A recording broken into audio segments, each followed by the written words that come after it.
नमस्कार। बहुत धन्यवाद यहाँ आने के लिए। मैं पिछले 3 दिनों से कोसी के क्षेत्र में निकला हुआ हूँ। पहले सहरसा होकर आज मधेपुरा आया हूँ। बहुत ही प्रसन्नता हो रही है। बाबा सिद्धेश्वर के यहाँ माथा टेक कर उनका आशीर्वाद लेकर प्रसन्नता हो रही है। एक दो गांव भी हो आए, एक दो सभाएं भी सुबह से हम लोगों ने मधेपुरा में कर लिया और देख के अत्यंत संतोष हो रहा है कि जो मैंने कटिहार में देखा, जो मैं अपने पूर्णिया में देखता हूँ, जो मैंने सहरसा में देखा, वही मुझे मोटे तौर पे मधेपुरा में भी देखने को मिल रहा है कि लोगों में जन सुराज के प्रति एक उत्सुकता, एक विश्वास, एक उम्मीद वो जागी हुई है। ये कह देना कि हमने सब कुछ कर लिया है, ये अतिशयोक्ति ही नहीं, बिल्कुल गलत होगा। हम लोग पूरे दमखम से, हमारी संगठन, जन सुराज से जुड़े हुए लोग और सबसे बड़ी बात, समाज में जो जन सुराज के प्रति अच्छी भावना रखते हैं, चाहे वो औपचारिक रूप से जन सुराज में उनकी भागीदारी नहीं भी है, ऐसे लोग, सभी लोग, हम लोग लगे हुए हैं मुस्तैदी से कि चुनाव आते आते हम अपने सभी लोगों के कान में 2 बार जन सुराज की बात जरूर पहुंचा दें।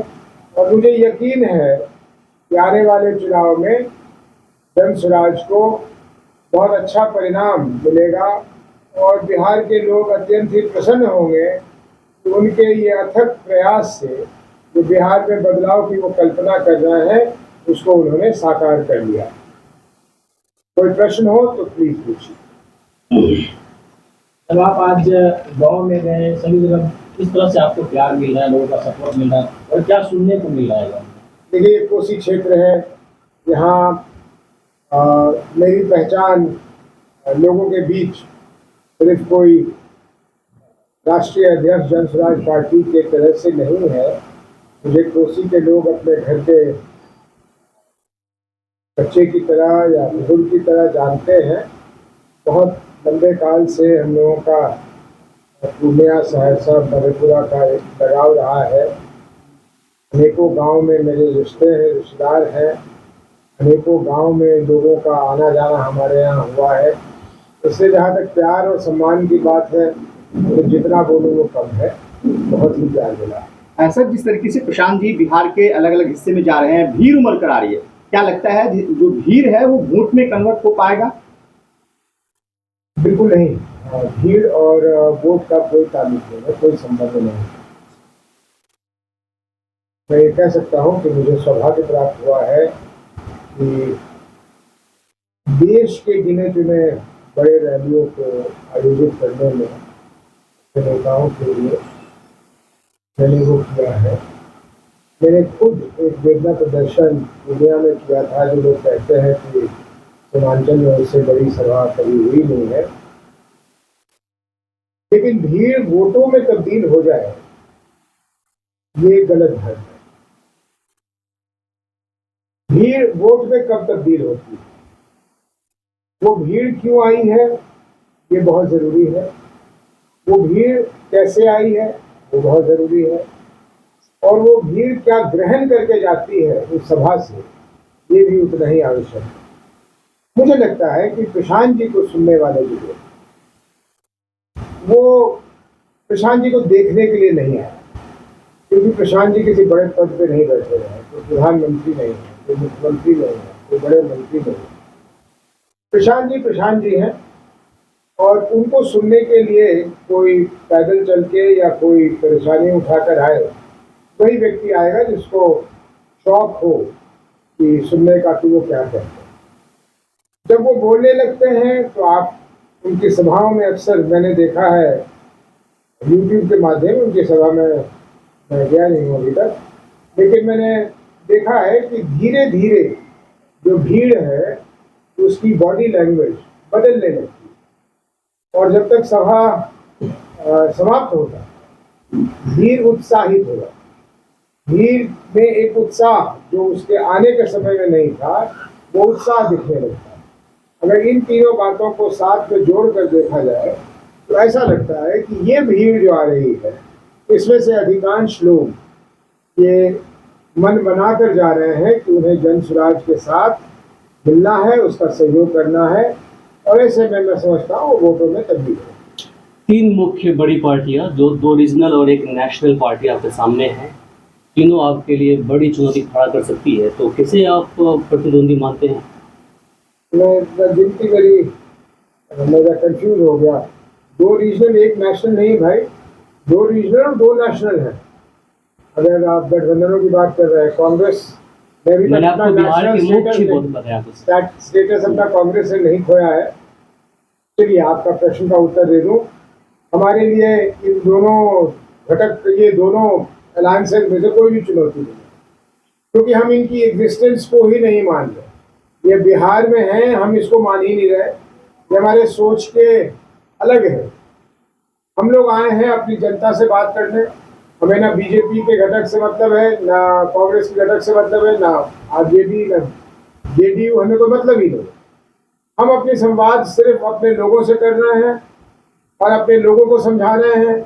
अगर हमारे लोगों को समझ आ गया कि उनके हित में क्या है और वो हमारा हिस्सा बनना चाहें, तो बिहार में परिवर्तन हो जाएगा, बिना इसके चिंता किए हुए कि बीजेपी का कौन लड़ रहा है, जेडीयू से कौन लड़ रहा है और आरजेडी से कौन लड़ रहा है। हमें उधर देखना ही नहीं है, वो समय की बर्बादी है हमारे लिए। तो आपने बोला कि एग्जिस्टेंस नहीं मानते हैं। कुछ पार्टियां 20 साल पुरानी, 25 साल है, कुछ 30 साल है, कुछ 40 साल है, कुछ 1.5 साल प्लस की है। देखिए ये वही बात है जिससे जाति को जोड़ा जाता है ना।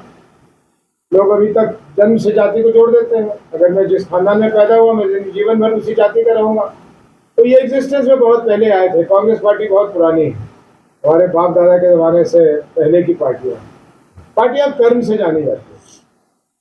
जो मैंने कहा कि मैं इन पार्टियों का एग्जिस्टेंस नहीं मानता, मैं इसलिए नहीं मानता कि इन्होंने जो किया है उसकी तरफ अगर उल्टा के देखेंगे तो सिवा इनके लिए घृणा, और ये शब्द को मैं दोबारा दोहरा रहा हूँ, इनके लिए घृणा उत्पन्न होती कि इन्होंने सब कुछ जानते हुए, सब चीज का रास्ता रहते हुए, इन्होंने बिहार के साथ जो किया है वो घृणित काम किया। और दो तीन चीजें और साफ कर, जेडीयू के लोग, एनडीए के लोग, नीतीश कुमार जी बहुत आराम से लालू जी के जंगल राज की तरफ उंगली कर देते हैं और अपना काम निकाल लेते हैं। नीतीश जी को खड़े होकर जवाब देना चाहिए, माफ कीजिएगा, लालू जी के समय बिहार की फिस्कल कैपेसिटी क्या थी? फिस्कल कैपेसिटी का मतलब यहाँ के बजट का क्या आकार था? नीतीश जी के समय में क्या है? आज वो अपनी पुल दिखा देते हैं और कहते हैं कि लालू जी के समय में नहीं बना। अरे लालू जी के समय में पैसा कितना उपलब्ध था? मेरी माँ सांसद थी 1980 से लेकर 1990 तक। उन्हें, आपको मालूम है, यकीन होगा आपको कि एक सांसद के रूप में, लोकसभा के सांसद होने के रूप में, उन्हें सिर्फ साल में 5 किलोमीटर रोड अनुशंसा करने के लिए मिलता था एक सांसद को। ये अलग बात है कि उस समय के बने हुए रोड शायद अभी भी चल रहा है, वो गुणवत्ता वाली बात आ गई, उसको छोड़ दीजिए। लेकिन हमारा देश एक बहुत ही आर्थिक मामले में गरीब स्थिति से बढ़कर आज इस स्थिति में आया है कि कुछ लोग अति उत्साह में हमें चौथी या पांचवी दुनिया की अर्थव्यवस्था बना देते हैं। लेकिन वो बहस एक अलग बहस है कि ये कितनी झूठी और खोखली बातें हैं। लेकिन नीतीश जी के पास तो सब कुछ उपलब्ध था और उन्हें वो तरीका आता था। क्यों आता था तरीका? क्योंकि 2005 से 2009, 10 में उनका चुनाव हो गया था फिर से। 2005 से 2009 4 वर्षों में जो उन्होंने बिहार में किया है, मैं उनका आज आलोचक हूं। मैं उनका सबसे बड़ा उस समय में उन 4 वर्षों के लिए प्रशंसक था। बिहार में उन्होंने ऐसी परिवर्तन की थी जिसके लिए इतिहास में जरूर किसी कोने में ये बात लिखी जाएगी। हाँ, उसके बाद उन्होंने इन 11 वर्षों में बिहार के साथ क्या किया है जिससे घृणा उत्पन्न होती है, तो जग जाहिर है, सबके सामने है। सर, एक सवाल है, जिस तरीके से प्रशांत जी लोगों के बीच जा रहे हैं, अन्य पार्टियां भी लोगों से वार्ता कर रही है, लेकिन जनता किस पे विश्वास करे? कैसे उनको चुनाव से पहले आप उनके दिल की बातों को जीत पाएंगे? हम बिल्कुल नहीं ऐसा करना चाहते हैं। आपका बहुत अच्छा, बहुत प्रासंगिक प्रश्न है। प्रासंगिक इसलिए है कि 30 वर्षों से मोटे तौर पे अन्य पार्टियां भी उन्हीं 5-6 चीज़ों को दोहराती रहती है।